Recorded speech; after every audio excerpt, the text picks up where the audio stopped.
الحمد لله وكفى وسلام على عباده الذين اصطفى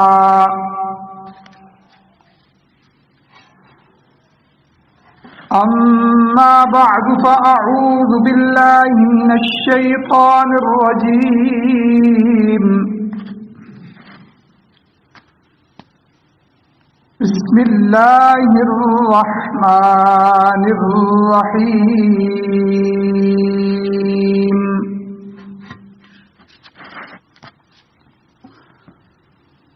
وأحل لكم ما وراء ذلكم أن تبتغوا بأموالكم محسنين غير مسافحين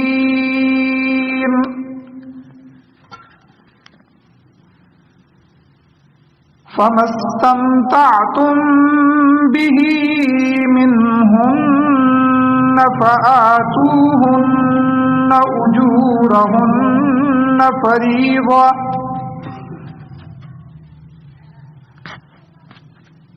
ولا جناح عليكم فيما تراضيتم به من بعد الفريضة إن الله كان عليما حكيما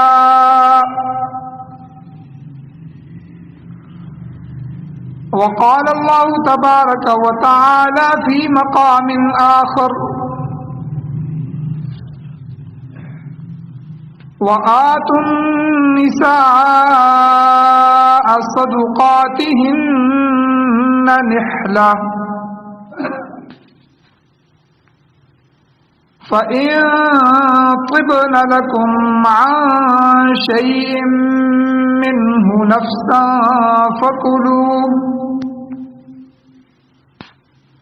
فكلوه هنيئا مريئا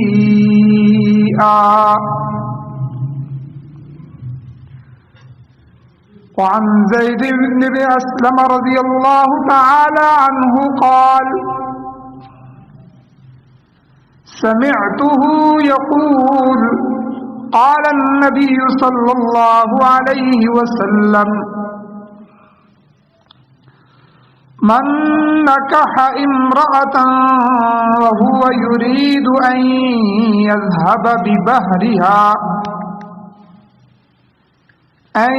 يذهب بمهرها فهو عند الله زاني يوم القيامة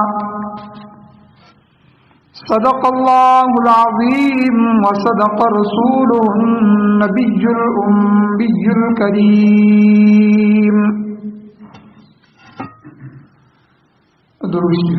اللهم صل على سيدنا مولانا محمد وعلى آل سيدنا مولانا محمد.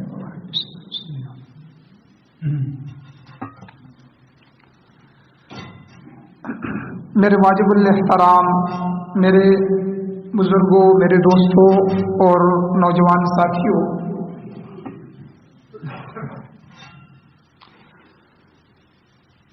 چونکہ شادیوں کا موسم ہے، اسی مناسبت سے نکاح شادی کے متعلق جو چند چیزیں ہیں گزشتہ کئی جمعوں سے بیان ہو رہی ہیں۔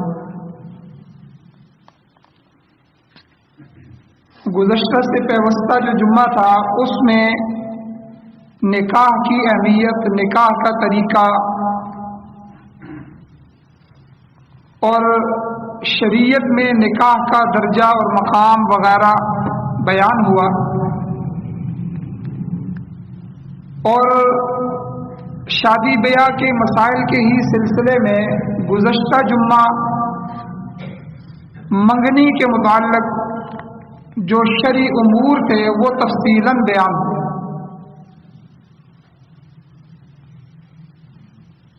اور اسی شادی بیاہ کے مسائل میں ہی سے ایک اہم مسئلہ حق مار کا ہے۔ تو آج کے جمعے میں، آج کے خطبے میں حق مار کی شرعی حیثیت کیا ہے، حق مار کی تعریف کیا ہے، حق مار کے احکام اور مسائل کیا ہیں، اس کی اہمیت کیا ہے، اس پر قرآن اور حدیث کی روشنی میں تھوڑی سی گفتگو کریں۔ اللہ تعالیٰ نے ہمارے اوپر مہربانی فرمائی، احسان فرمایا کہ اپنا حبیب عطا فرمایا۔ حضور علیہ السلام جیسی شفیق، رحیم اور امت کا درد رکھنے والی ذات اللہ نے ہمیں عطا فرمائی، اور اس کے ساتھ ساتھ اللہ نے ان کو اپنا رسول اور اپنا پیغمبر بھی بنایا،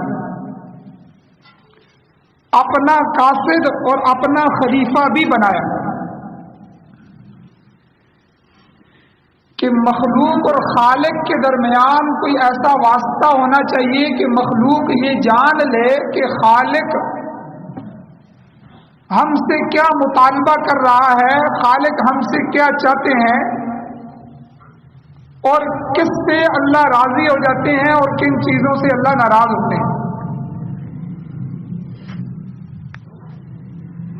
تو ان سب چیزوں کو شرعی طور پر معلوم کرنے کے لیے میرا آپ کا پوری انسانیت کا اللہ کے اور مخلوق کے درمیان جو واسطہ ہے وہ پیغمبر علیہ السلام کی ذات ہے۔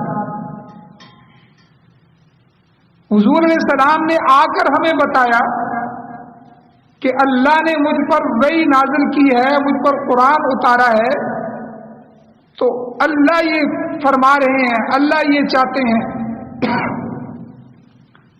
تو گویا کہ حضور علیہ السلام نے ہر پہلو اور ہر گوشہ زندگی ہمارے سامنے بیان فرمایا۔ زندگی گزارنے کا کوئی شعبہ ایسا نہیں ہے کہ جس میں اسلام اور دین نے نبی علیہ السلام کے واسطے سے ہماری رہنمائی نہ کی۔ تو اسی تسلسل کو جاری رکھتے ہوئے جس طرح نکاح کے اوپر تفصیلاً گفتگو ہوئی، منگنی کے مسائل پر تفصیلاً گفتگو ہوئی، تو اسی طرح اللہ تعالیٰ نے قرآن مجید میں اور اللہ کے رسول صلی اللہ علیہ وسلم نے احادیث مبارکہ میں حق مار کے حوالے سے بھی احکام ذکر فرمائے۔ تو آج کے خطبے میں میں اختصار کے ساتھ مگر جامعیت کے ساتھ ان مسائل کو ذکر کروں، تاکہ بطور مسلمان ہمیں اس حکم شرعی کا علم ہو جائے اور اس میں ہونے والی جو کوتاہیاں ہیں ان کوتاہیوں سے ہم بچ سکیں۔ سب سے پہلے حق مار کی شرعی تعریف کیا ہے، شریعت حق مار کسے کہتے ہیں؟ میاں اور بیوی نکاح کرنے سے پہلے دو الگ اجنبی تھے،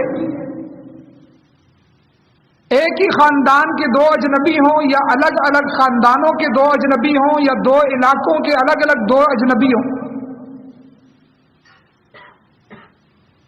نکاح سے پہلے ان دو اجنبیوں کے آپس میں کوئی حقوق نہیں ہے،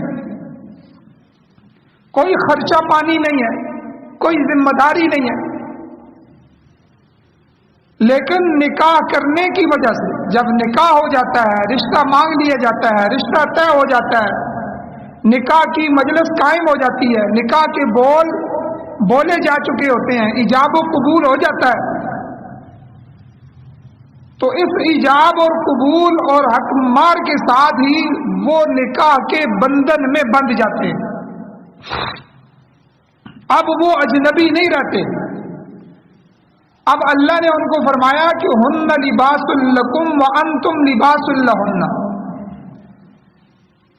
اب وہ عورتیں تم مردوں کا لباس ہیں اور تم مرد ان عورتوں کا لباس ہو۔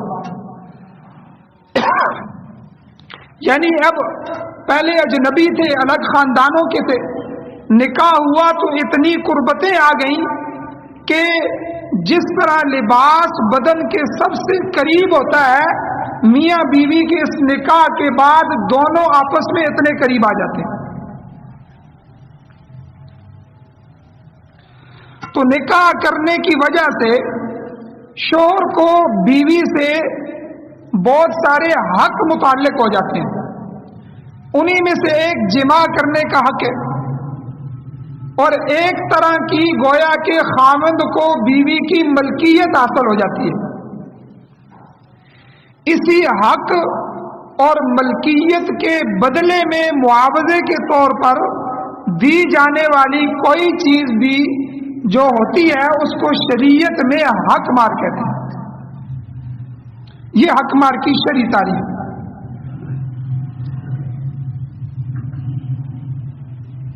اب قرآن مجید ہمیں حق مار کے بارے میں حکم کیا دیتا ہے، اور نبی علیہ السلام کی احادیث میں ہمیں کیا سکھایا جاتا ہے؟ قرآن کہتا ہے کہ حق مار ادا کرو۔ سورۃ النساء آیت نمبر 24، اللہ تعالیٰ فرماتے ہیں وَأُحِلَّ لَكُم مَّا وَرَاءَ ذَلِكُمْ۔ اس سے پہلے اللہ تعالیٰ نے چند ایسی عورتوں کا ذکر کیا، حرمت علیکم امہاتکم وبناتکم واخواتکم وعماتکم وخالاتکم وبنات الاخ وبنات الاخت وامہاتکم اللاتی یرضعنکم واخواتکم من الرضاعۃ، یعنی یہ بہت سی وہ عورتیں جو تمہاری محرم ہیں، جن سے تمہارا نکاح جائز نہیں ہے۔ ماں سے نکاح جائز نہیں، بیٹی سے نکاح جائز نہیں، بہن سے نکاح جائز نہیں، یہ سارے رشتے اللہ تعالیٰ نے گنوائے۔ محرمات نکاح تفصیلاً اللہ تعالیٰ نے اس آیت سے پہلے ان کو گنوا کے آگے اللہ تعالیٰ یہ فرما رہے ہیں وَأُحِلَّ لَكُم مَّا وَرَاءَ ذَلِكُمْ، کہ ان چند مخصوص خواتین جن کا تذکرہ اس مذکورہ آیت سے پہلے آ چکا ہے اور اس آیت کے ابتدائی حصے میں بیان ہو چکا ہے، یہ تمہارے لیے حرام ہے۔ ان کے علاوہ تمام عورتوں کے بارے میں تمہارے لیے یہ حلال کر دیا گیا ہے۔ وَأُحِلَّ لَكُم مَّا وَرَاءَ ذَلِكُمْ، ان بیان کردہ عورتوں کے علاوہ کیا حلال ہے کہ ان تبتغوا باموالکم، کہ تم اپنا مال بطور حق مار ادا کر کے انہیں اپنے عقد نکاح میں لانا چاہو تو لا سکتے ہو، یہ تمہارے لیے یہ عورتیں حرام ہیں، ان سے نکاح نہیں ہو سکتا۔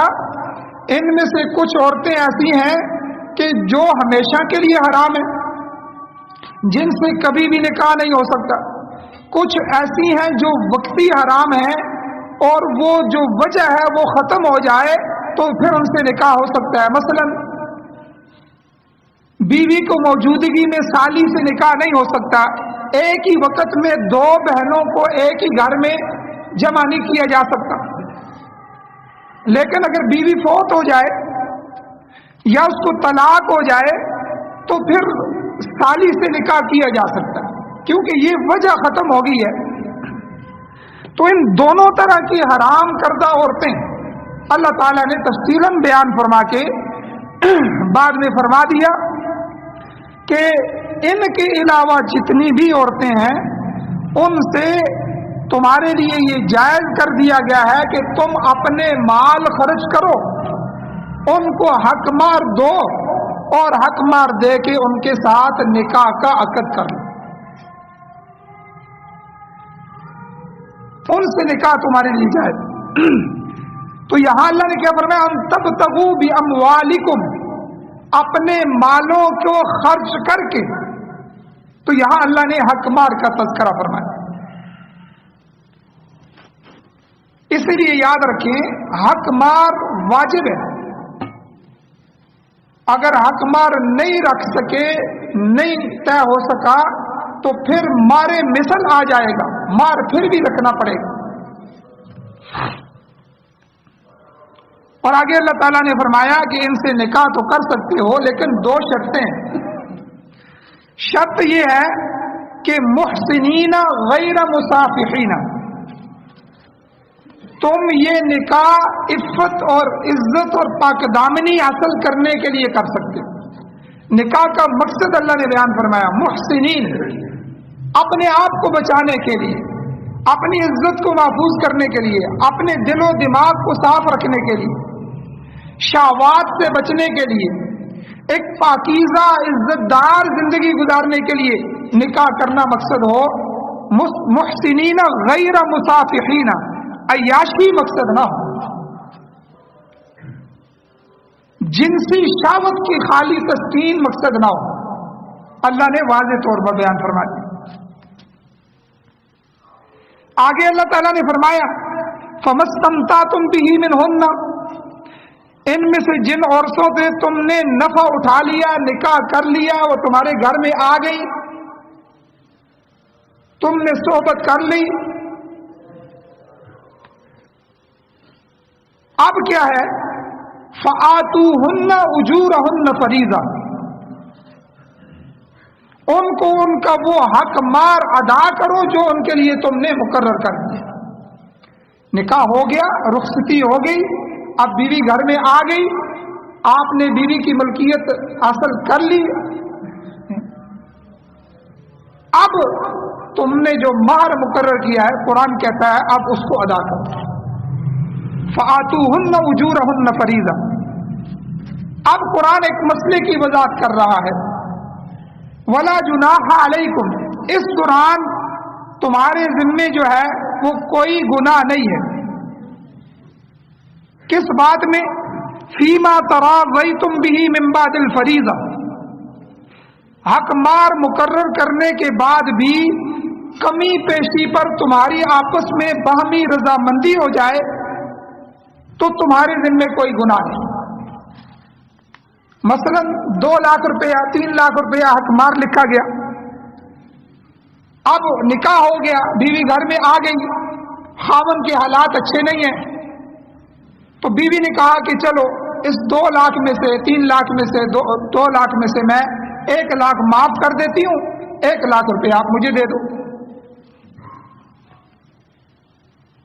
تو اللہ کہتے ہیں اب تم اگر مقرر کر دینے کے بعد مجلس نکاح میں مقرر ہو گیا، پھر تم میاں بیوی بن گئے، اب اگر تم کمی پیشی پہ تراضی تم راضی ہو جاتے ہو، آپس میں معاملہ کر لیتے ہو، تو تب بھی اللہ کہتے ہیں تمہارے اوپر کوئی گناہ نہیں ہے۔ ان اللہ کان علیما حکیما، اللہ تعالیٰ جاننے والی ذات ہے اور حکمت والی ذات ہے۔ تو ان آیات کے اندر بھی اللہ تعالیٰ نے حق مار کو ادا کرنے کا حکم دیا۔ اور دوسری آیت دیکھیں، سورۃ النساء کی آیت نمبر 4، اس میں اللہ تعالیٰ دوسرا حکم دے رہے ہیں کہ حق مار ادا کرو لیکن خوشی سے ادا کرو، ادا تو کرنا ہے۔ اللہ کہتے ہیں وَآتُوا النِّسَاءَ صَدُقَاتِهِنَّ نِحْلَةً، اپنی عورتوں بیویوں کو ان کے حق مار ادا کرو، نحلہ خوشی کے ساتھ، تنگی کے ساتھ نہ ادا کرو۔ بعض لوگ ہوتے ہیں، ہمارے ہاں ایک رواج بھی چلا جا رہا ہے کہ ادھر مار مقرر کرتے ہیں، ادھر کہتے ہیں جی رات کو معاف کروا دینا، معافی کروا لینا۔ تو یاد رکھیں یہ جائز نہیں ہے، عورت پر کسی طرح کا ایسا دباؤ ڈالنا، اب وہ بیچاری پریشان ہوگی ہے، میں ادھر آئی ہوں، پہلا دن ہے میرا اور یہ مجھ سے مہر معاف کروا رہا ہے،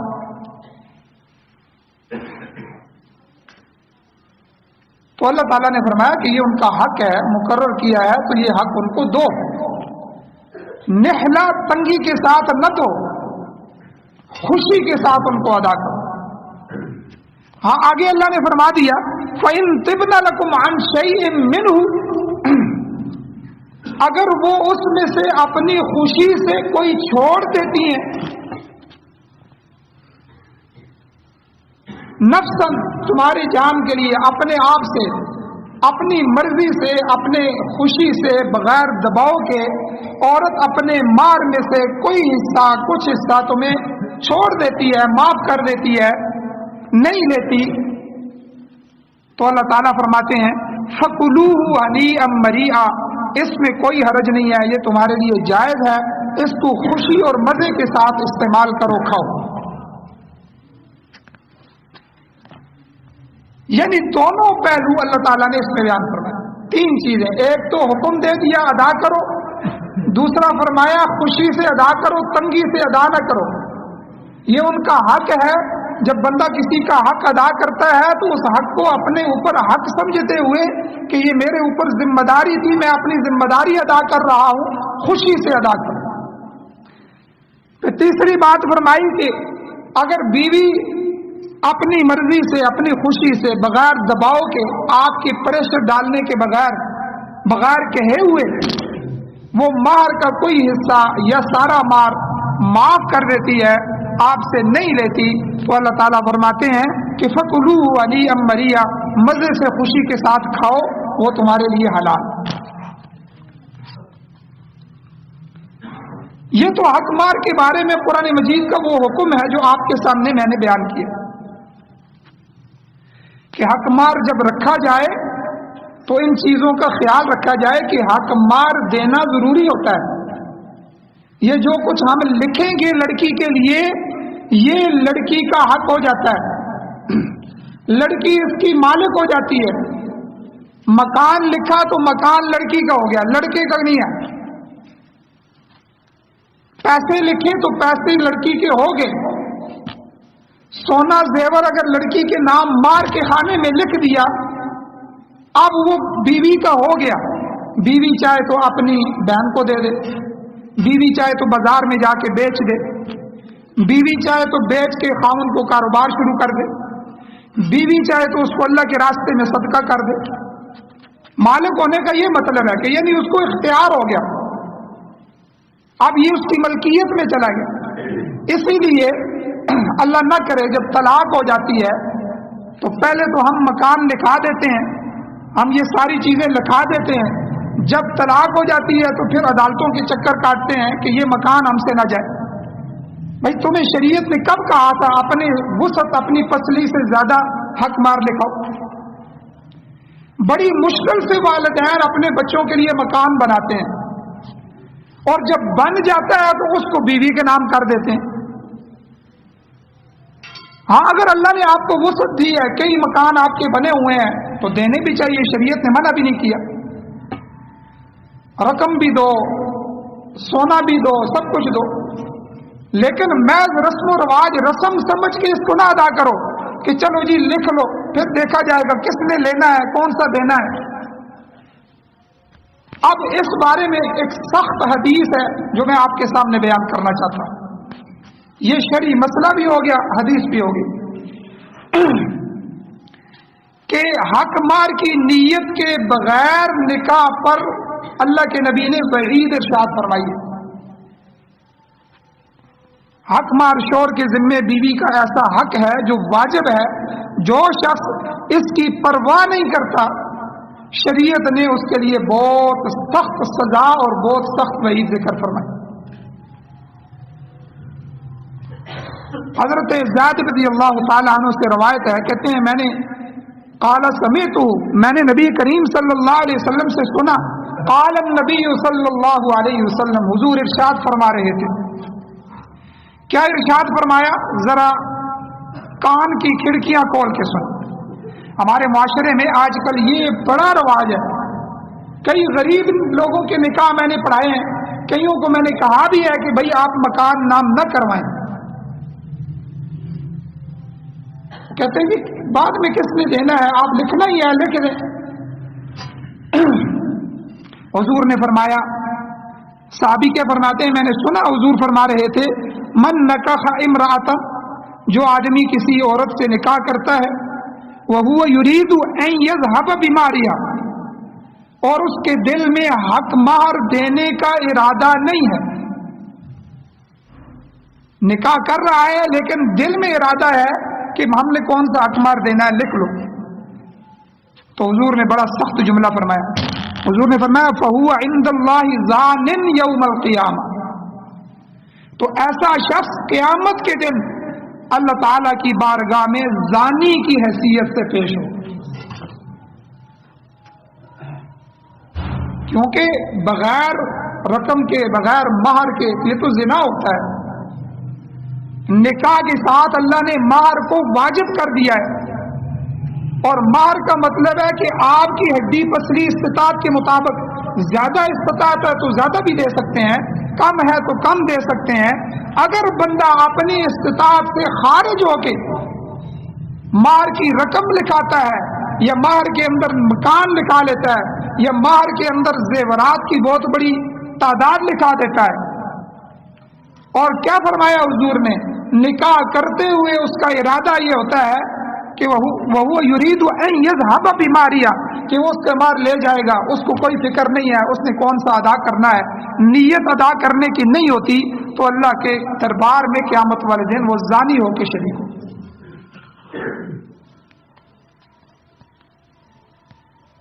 تو یہ قرآن و حدیث ہمارے سامنے ہے مہر کے بارے میں. مہر کے متعلق دو باتیں اور سمجھ لیں، اصولی باتیں. حق مہر میں دو چیزوں کا خیال رکھنا بہت ضروری ہے. نمبر ایک، حق مہر اتنا زیادہ نہ ہو کہ لڑکا دیتے وقت دقت اور تنگی محسوس کرے. ہمارے ہاں ایک بات اور بھی سمجھ لیں، نکاح لڑکے اور لڑکی کا ہو رہا ہوتا ہے، حق مہر والد ان کے والدین مقرر کر رہے ہوتے ہیں. بھائی لڑکا کچھ کر رہا ہے کہ نہیں کر رہا، اس کی ہڈی پسلی کے حساب سے اس سے پوچھ کے جو ہے وہ حق مہر مقرر کیا جائے. مقرر والدین کرتے ہیں، بعد میں اولاد ہو جائے، نکاح چل رہا ہو، 10 سال 12 15 سال بعد طلاق ہوتی ہے تو دینا بچے کو پڑتا ہے. تو پھر کہہ رہا ہوتا ہے اس وقت مجھے پتہ نہیں تھا، مجھ سے پوچھا نہیں تھا، والدین نے لکھا دیا، میرے اوپر انہوں نے ظلم کر دیا، زیادتی کر دی. تو اس لیے ایک چیز حق مہر میں یہ ہے، اتنا زیادہ حق مہر نہ ہو کہ لڑکا دیتے ہوئے دقت میں آ جائے، تنگی محسوس کرے، اس کا سب کچھ ہی چلا جائے. دوسری چیز اتنا تھوڑا بھی نہ ہو. فقہا نے لکھا ہے کہ لڑکی اپنے سہیلیوں کو اور اپنے خاندان والوں کو بتاتے ہوئے شرم محسوس کرے. وہ کسی زمانے میں ہمارے دیہاتوں میں رواج تھا، وہ جی 32.5 روپے لکھ دو. پتہ نہیں یہ 32.5 روپے کہاں سے شروع ہوئے. اب بھی پنجاب کے علاقوں میں ہم رہے ہیں تو وہاں اسی طرح ہے، 32.5 روپے کے پتہ نہیں اس طرح کچھ کر کے جو لکھ لو. تو اتنا تھوڑا حق مہر بھی نہ ہو کہ لڑکی شرم محسوس کرے. کوئی سہیلی پوچھ لے کہ تمہارا حق مہر کیا ہے، وہ کہے جی 32 روپے حق مہر ہے. اپنے خاندان والوں کو بھی بتاتے ہوئے شرم محسوس کرے. تو دونوں طرف سے زیادتی نہ ہو.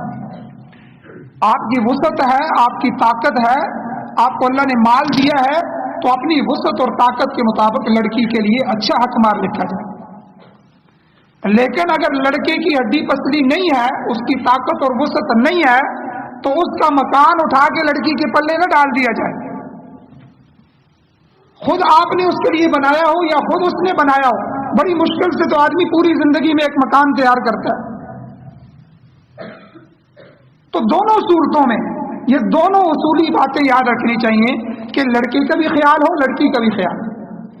نہ اتنا زیادہ حق مہر ہو، دینا تو لڑکے نے ہوتا ہے کہ دیتے ہوئے وہ دقت اور تکلیف اور تنگی میں آ جائے، نہ اتنا تھوڑا ہو کہ لڑکی جو ہے اس پر شرم محسوس کرے. اب اگلا مسئلہ، حق مہر کی مقدار کیا ہے، کتنا ہونا چاہیے. حق مہر کی زیادہ سے زیادہ کوئی حد مقرر نہیں ہے. شریعت نے زیادہ سے زیادہ کوئی حد مقرر نہیں کی کہ 5,000 رکھیں، 50,000 رکھیں، 5 لاکھ رکھیں، 50 لاکھ رکھیں. شریعت نے کوئی مقرر نہیں. لیکن کم سے کم شریعت نے مقدار مقرر کیا کہ اس سے کم تو نہیں، شرعی طور پہ اس کو مہر ہی نہیں مانا جائے گا. وہ کیا ہے، وہ 10 درہم چاندی. حضور علیہ السلام کے زمانے میں درہم اور دینار چلتے تھے. درہم چاندی کا سکہ ہوتا تھا، دینار سونے کا سکہ ہوتا تھا. تو درہم اور دینار، تو یہ جو درہم ہوتے تھے 10 درہم یہ شریعت نے کم سے کم مقرر کیا کہ اس سے کم تو مار نہیں ہو سکتا. ہو سکتا ہے یہ جو 32.5 روپے ہوں یہ کسی زمانے میں کسی علاقے میں 10 درہم چاندی کی قیمت رہی ہو. لگتا ہے اس طرح ہے کہ 10 درہم چاندی کی قیمت رہی ہوگی اور وہاں اس علاقے میں اس کا رواج ہو گیا ہوگا. اب 10 درہم کتنے بنتے ہیں؟ مروجہ جو حساب ہے اس کے مطابق تقریباً 2 تولے اور 7.5 ماشے چاندی کے برابر یہ وزن بنتا ہے. تقریباً 3 تولے چاندی کہہ رہے ہیں، 3 ماشے. ایک تولے میں 12 ماشے ہوتے ہیں، تو 1 تولے کا چوتھا حصہ یہ 10 درہم. تو 3 تولے چاندی کا مطلب یہ ہے اس وقت تقریباً بازار میں 1900-2000 روپے تولہ چاندی ہے. تو اس حساب سے 5,500-6,000 روپیہ یعنی مروجہ بنتا ہے. ہو سکتا ہے کل یہ ریٹ بڑھ بھی جائے یا کم بھی ہو جائے. لیکن سمجھانے کے لیے کہہ رہا ہوں کہ اگر حق مار رکھا جائے تو اس وقت آج کے دن میں اگر کسی کا نکاح ہو جائے تو 5,500-6,000 سے کم مار نہیں رکھا جا سکتا، زیادہ کی کوئی حد نہیں. تو یہ 10 درہم جو ہیں یہ 2 تولے 7.5 ماشے چاندی بنتی ہے. اس کے اندر چاندی کی قیمتوں میں اتار چڑھاؤ ہوتا رہتا ہے.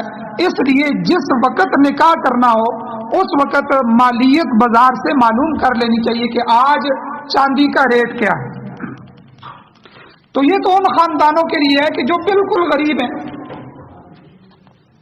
جو بالکل نہیں دے سکتے، تو چلو کم سے کم جو ہے وہ 6-7 ہزار روپیہ مقرر کر.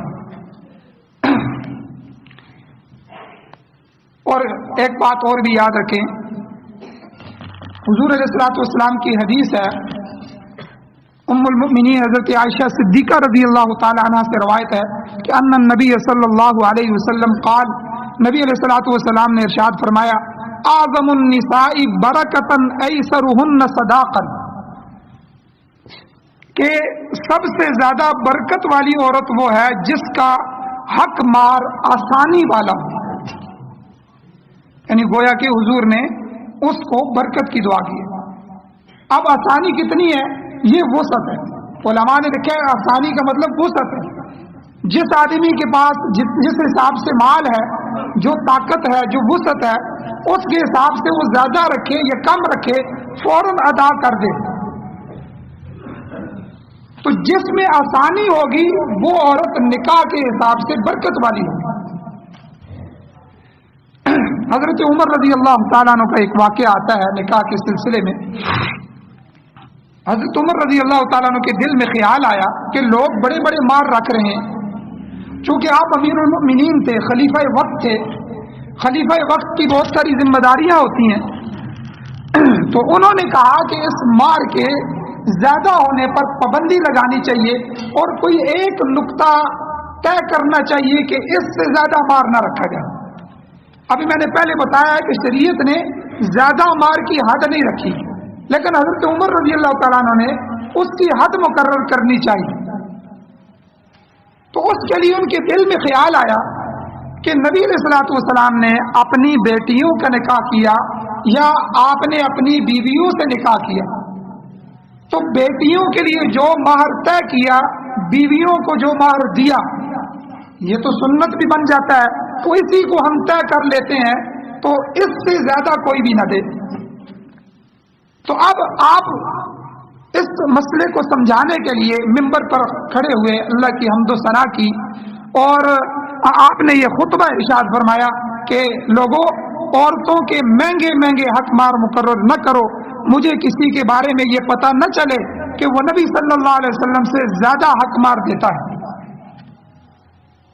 اگر ایسا ہوا اس کے بعد تو اس سے وہ زیادہ حق مار لے کے بیت المال میں جمع کر دیا جائے گا.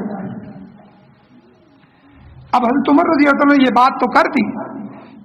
روایات میں آتا ہے آپ جب ممبر سے نیچے اترے تو ایک قریشی خاتون نے ان کو پکڑ لیا. صحابیہ خاتون تھی، پڑھی ہوئی تھی، قرآن پڑھتی تھی.